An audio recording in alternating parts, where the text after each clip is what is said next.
નમસ્કાર મારા વહાલા વિદ્યાર્થી મિત્રો, આજે વાત કરીશું ધોરણ 10 વિષય વિજ્ઞાન દ્વિતીય પરીક્ષા માટે નવી આવેલી જે બ્લુપ્રિન્ટ છે અને તેની સાથે આપણે પેપર સોલ્યુશન પણ બોર્ડ દ્વારા જાહેર કરેલું છે તેનું સોલ્યુશન મેળવીશું.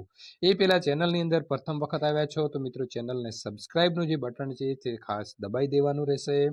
ધોરણ 1 થી 12 તમામ પ્રકારના સોલ્યુશન મેળવવા માટે વિદ્યાર્થી મિત્રો તમારે ચેનલના વિડીયોને લાઈક અને તમારા મિત્રો સુધી શેર કરવાનું ભૂલશો નહીં, જેથી કરીને તેઓ પણ આ પ્રકારની તૈયારી સરળતાથી કરી શકે. વિદ્યાર્થી મિત્રો 80 ગુણનું પ્રશ્નપત્ર રહેશે અને સમય તેનો રહેશે 3 કલાક. આ પ્રકારે તમારા પ્રશ્નો જે છે તમારી પરીક્ષાની અંદર વિદ્યાર્થી મિત્રો આવવાના છે. ખાસ કરીને 30% તમારું જે આ વર્ષે મિત્રો નવી બ્લુપ્રિન્ટમાં સુધારો આવ્યો છે તો એની અંદર હેતુલક્ષી પ્રશ્નો જે છે તે 24 ગુણના પૂછાશે. ટૂંક જવાબી પ્રશ્નની વાત કરીએ તો 13 પૂછાશે, એમાંથી 9 લખવાના રહેશે, દરેકના 2 ગુણ રહેશે.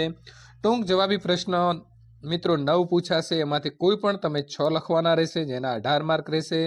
લાંબા પ્રશ્નો 8 માંથી તમારે 5 લખવાના રહેશે અને તેના 20 ગુણ રહેશે. હવે આપણે વાત કરી દઈએ ચેપ્ટર પ્રમાણે વિદ્યાર્થી મિત્રો તૈયારી કરવાની. તો ચેપ્ટર નંબર 1 ની અંદર તમારો જે ગુણભાર છે તે 5 ગુણનો રહેશે. ત્યારબાદ વિદ્યુત એસિડ બેઝ ક્ષારમાંથી 7 ગુણ રહેશે. 3 ચેપ્ટર ધાતુ અને અધાતુમાંથી 7, કાર્બન અને સંયોજનમાંથી 6, જૈવિક ક્રિયાઓની અંદર 8, એમાંથી વિદ્યાર્થી મિત્રો 14 ગુણ વિકલ્પ સાથે, એટલે એમાંથી અથવામાં પ્રશ્નો જે છે તે વધારે હશે. નિયંત્રણ અને સંકલનમાંથી 6, સજીવો કેવી રીતે પ્રજનન કરે છે તેમાંથી 6, અનુષ્ક્રમમાંથી મિત્રો 3, પ્રકાશ પરાવર્તન અને વક્રીભવનના રહેશે 8, માનવની આંખ અને રંગબેરંગી દુનિયાના રહેશે 5, વિદ્યુતના રહેશે 8, વિદ્યુતની ચુંબકીય અસરોના 5 અને આપણું પર્યાવરણના રહેશે 6. આમ ટોટલ તમારું 80 ગુણનું જે છે તે વિદ્યાર્થી મિત્રો પ્રશ્નપત્ર આવશે. તો તેનું આ માળખું રહેશે. માળખાની અંદર આપણે વિદ્યાર્થી મિત્રો વિભાગ એની વાત કરીએ તો 24 ગુણ, વિભાગ બીના 18, સીના 18 અને ડી જે છે તેના 20 રહેશે. હવે આપણે જોઈશું બોર્ડ દ્વારા જે પ્રશ્નપત્ર મિત્રો અહીં નમૂનાનું આપેલું છે એનું સંપૂર્ણ સોલ્યુશન જોઈશું. તો વિદ્યાર્થી મિત્રો નીચેના પ્રશ્નોના માગ્યા મુજબ જવાબ આપવાના રહેશે, દરેકનો 1 ગુણ રહેશે. હળદર બેઝ પદાર્થ સાથે કેવો રંગ આપે છે? તો લાલાશ પડતો કથ્થાઈ રંગ આપે છે, એટલે કે સી. નંબર 2, શબ્દકોશની અંદર જોવા મળતા નાના અક્ષરો વાંચવા માટે તમે નીચે આપેલા પૈકી શું પસંદ કરશો? તો બહિર્ગોળ લેન્સ, એટલે કે બી. પ્રેસ બાયોપિયાની ખામી ધરાવતી વ્યક્તિ કયા લેન્સના ચશ્મા પહેરતી હશે? તો બાયોફોકલ. વિદ્યુત પ્રવાહનો એકમ કયો છે? તો એમ્પિયર.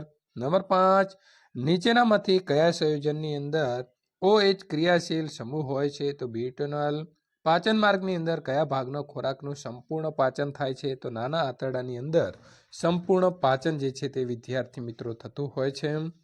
ખાલી જગ્યાઓ જે છે તે તમારે પૂરવાની રહેશે. મિત્રો ખાલી જગ્યા પૂરવા માટે પ્રશ્નની પાછળ 3 વિકલ્પ આપેલા હશે અને એમાંથી જ તમારે ખાલી જગ્યા પૂરવાની રહેશે. તો પારો ધાતુ એ પ્રવાહી સ્વરૂપે છે. આલ્કેન સમાનધર્મી શ્રેણીનો પ્રથમ સભ્ય જે છે તે મિથેન છે. ઉરોદર પટલ જે છે તે મિત્રો શ્વસન તંત્રનો અંગ છે. પિતૃઓના લક્ષણો જે છે તે જનીનમાંથી પ્રાપ્ત થઈ સંતતિની અંદર ઉતરી આવે છે. પ્રશ્ન નંબર 11 ની વાત કરીશું. એક ગોળીય અરીસો અને એક પાતળા ગોળીય લેન્સ દરેકની કેન્દ્ર લંબાઈ -15 સેન્ટીમીટર છે. અરીસો અને લેન્સ ખાલી જગ્યા જે છે તો બંને જે છે તે અંતર્ગોળ લેન્સ હશે. શોર્ટ સર્કિટ વખતે પરિપથની અંદર વિદ્યુત પ્રવાહનું મૂલ્ય ખૂબ જ વધી જાય છે, એટલે કે 3 નંબરનું જે છે તે ઓપ્શન આવશે. નીચે આપેલા વિધાનો સાચા છે કે ખોટા? ખાટા દહીંની અંદર એસિડિક એસિડ હોય છે તો ખોટું છે. શીશુ, કોપર, ચાંદી જેવી ધાતુઓ પાણી સાથે સહેજ પણ પ્રક્રિયા કરતી નથી તો સાચું છે. લેશમાનિયાની અંદર પ્રજનન દ્વિભાજન દ્વારા થાય છે તો એ પણ ખરું છે. કીકી આંખમાં પ્રવેશતા પ્રકાશના માત્રાનું નિયમન કરતી નથી તો એ વિદ્યાર્થી મિત્રો ખોટું છે. નીચે આપેલા પ્રશ્નોના માગ્યા મુજબ જવાબ આપો. રુધિરની અંદર શર્કરાની માત્રાનું નિયમન કયા અંતઃસ્ત્રાવ દ્વારા થાય છે? તો ઇન્સ્યુલિન.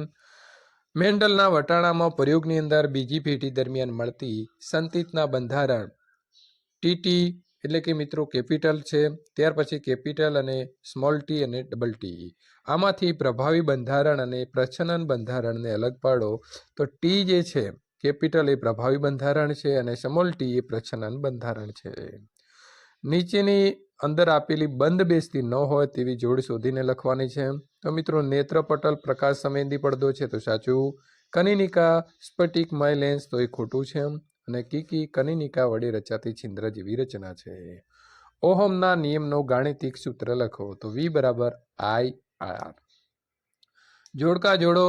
ઓક્સિજન તો B પ્રકાંડની વૃદ્ધિમાં મદદરૂપ થાય છે. એસ્પેસિક એસિડની અંદર આવશે C વનસ્પતિની વૃદ્ધિને અવરોધે છે. દ્વિતીય પોષક સ્તરની અંદર કોણ આવશે તો પ્રાથમિક ઉપભોગીઓ આવશે અને તૃતીય પોષક સ્તરની અંદર આવશે દ્વિતીય ઉપભોગીઓ. વિભાગ બી મિત્રો 9 પ્રશ્નો પૂછાશે અને તેમાંથી તમારે જે પ્રશ્નો 13 છે એમાંથી કોઈ પણ 9 પ્રશ્નો તમારે લખવાના રહેશે. 40 થી 50 શબ્દોની મર્યાદામાં તમારે જવાબ આપવાનો રહેશે. તેલ તેમજ ચરબીયુક્ત ખાદ્ય પદાર્થોના સાથે નાઇટ્રોજન વાયુને શા માટે ભરવામાં આવે છે? તો તેલ તેમજ ચરબીયુક્ત ખાદ્ય પદાર્થો હવામાંના ઓક્સિજન સાથે પ્રક્રિયા કરીને ખાદ્ય પદાર્થોને કોરો કરે છે. આવા ખાદ્ય પદાર્થો સ્વાસ્થ્ય માટે નુકસાનકારક છે. આથી ખોરાકને બગડતી અટકાવવા માટે તેમાં એન્ટીઓક્સિડન્ટ તરીકે નાઇટ્રોજન જેવા નિષ્ક્રિય વાયુને ભરવામાં આવે છે. અધાતુના કોઈપણ 4 ભૌતિક ગુણધર્મો તમે લખી શકો છો. તો તે તણાવપણા કે ટીપાઉપણાનો ગુણધર્મ ધરાવતા નથી. તે ઘન સ્વરૂપની અંદર બરડ હોય છે. તેની સપાટી ચળકાટવાળી હોતી નથી. અપવાદરૂપ આયોડિન જે છે તે ચળકાટ ધરાવે છે. તેઓ સામાન્ય રીતે નરમ હોય છે. વિદ્યાર્થી મિત્રો, માનવ ઉત્સર્જન તંત્રની નામ નિર્દેશયુક્ત આકૃતિ દોરો. તો આપણે અહીં આકૃતિ દોરી છે અને તેના નામ નિર્દેશ પણ કરી દીધા છે અને તેના વિશેની માહિતી પણ આપણે અહીં સમજાવેલી છે. ત્યાર પછીનો પ્રશ્ન નંબર 28. આકૃતિમાં નીચે આપેલા ભાગોના નામ તમારે લખવાના રહેશે. તો એ જ્યાં લખ્યું છે ત્યાં આવશે આરોહી ધનિકાંડ. બી છે એ જમણું શેપક છે. સી ની અંદર આવશે આંતરશેપક પટલ અને ડી ડાબુ કર્ણાક. પાનફૂટના વાનસ્પતિક પ્રજનન સમજાવવાનું છે. ત્યાર પછીનો મિત્રો પ્રશ્ન નંબર 30 જે તમે અહીંથી અભ્યાસ કરી અને તેના જવાબો એ અને બી ની અંદર લખવાના છે, એટલે કે વર્ગીકૃત કરવાના છે. તો એ પણ આપણે વર્ગીકૃત અહીં કરી દીધા છે. પ્રશ્ન નંબર 31 ભયદર્શક સિગ્નલોની અંદર પ્રકાશનો રંગ લાલ રાખવામાં આવે છે કારણ કે તો મિત્રો એ લાલ રંગનો પ્રકાશનો તરંગ લંબાઈ વધુ હોવાથી. કોઈ વિદ્યુત બલ્બના ફિલામેન્ટ તારમાંથી 0.5 એમ્પિયર વિદ્યુત પ્રવાહ 10 મિનિટ સુધી રહે છે તો તે પરિપથમાં વહન પામતો વિદ્યુત ભાર ગણો. તો આવી રીતે ગણવાનો છે. 300 કુલમ આવશે. ત્યાર પછી તમારે વિદ્યાર્થી મિત્રો અહીં સરસ મજાનો તફાવત મેં લખી દીધો છે. એ તમારે જોઈ અને લખી અને તૈયાર કરવાનો છે. ફ્યુઝ વિશેની માહિતી આપવાની છે. તો મિત્રો સંપૂર્ણ આવી રીતે તમારે માહિતી આપવાની રહેશે. ત્યાર પછી પ્રશ્ન નંબર 35 ફ્લેમિંગનો ડાબા હાથનો નિયમ જે છે આ સિદ્ધાંત પર કાર્ય કરતા કોઈ પણ 2 વિદ્યુત ઉપકરણના નામ તમારે જે છે તે જણાવવાના છે. તફાવત આપો જૈવ વિઘટનીય કચરો અને જૈવ અવિઘટનીય કચરો. ત્યારબાદ નિવસન તંત્ર એટલે શું, તેના ઘટકો તો આ પ્રકારે લખવાના રહેશે. વિભાગ સી દરેકના 3 ગુણ રહેશે અને કોઈ પણ 6 પ્રશ્નોના જવાબ તમારે વિદ્યાર્થી મિત્રો આપવાના છે. તો વિઘટન પ્રક્રિયા એટલે શું અને કોઈ એક ઉદાહરણ રાસાયણિક સમીકરણ સાથે લખવાનું છે. ધાતુ ક્ષારણ અટકાવવાના ઉપાયો તમારે લખવાના રહેશે. ત્યાર પછી આયનીય સંયોજનોના ગુણધર્મો લખવાના છે. એક અવલોકન પ્રમાણે અહીં તમારે એ અને બી જે છે તેના જવાબો લખવાના છે. તો એ પણ લખી દીધા છે.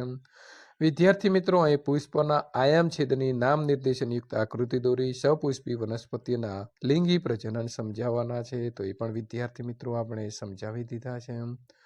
ત્યાર પછી વિદ્યાર્થી મિત્રો પ્રશ્ન નંબર 43 માદા પ્રજનન તંત્રની નામ નિર્દેશનયુક્ત આકૃતિ દોરો.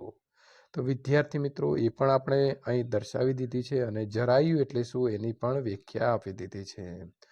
3 માધ્યમ આપ્યા છે અને તેનો વક્રી ભાવનાંક નીચેના કોષ્ટકમાં આપેલો છે. તો એ તમારે દર્શાવવાનો રહેશે. તો એ પણ વિદ્યાર્થી મિત્રો આપણે સંપૂર્ણ સમજૂતી સાથે અહીં દર્શાવેલો છે. અંતર્ગોળ લેન્સ પૂછાયેલું છે તો એનું આપણે આકૃતિ સહિત એના ઉપયોગો લખ્યા છે. ત્યાર પછી સુવાહકનો અવરોધ જેની ઉપર આધાર રાખે છે તો તેનો પણ જવાબ અહીં આપી દીધો છે. ત્યાર પછી વિભાગ ડી પીએચ માપક્રમ વિશે માહિતી આપો અને મનુષ્યના પાચન તંત્રનું પીએચનું મહત્વ. તો એ પણ મહત્વ વિદ્યાર્થી મિત્રો આપણે અહીં આપી દીધું છે. તમે જોઈ શકો છો. આપના પાચન તંત્રની અંદર પીએચનું મહત્વ નીચે મુજબ છે. ત્યાર પછી ધોવાના સોડાની બનાવટ લખો અને તેના કોઈ પણ ચાર જે છે તે ઉપયોગો. સાબુની સફાઈ ક્રિયાવિધિ છે એ તમારે સમજાવવાની છે. તો એ પણ મિત્રો આપણે અહીં આકૃતિ સહ દર્શાવી દીધી છે.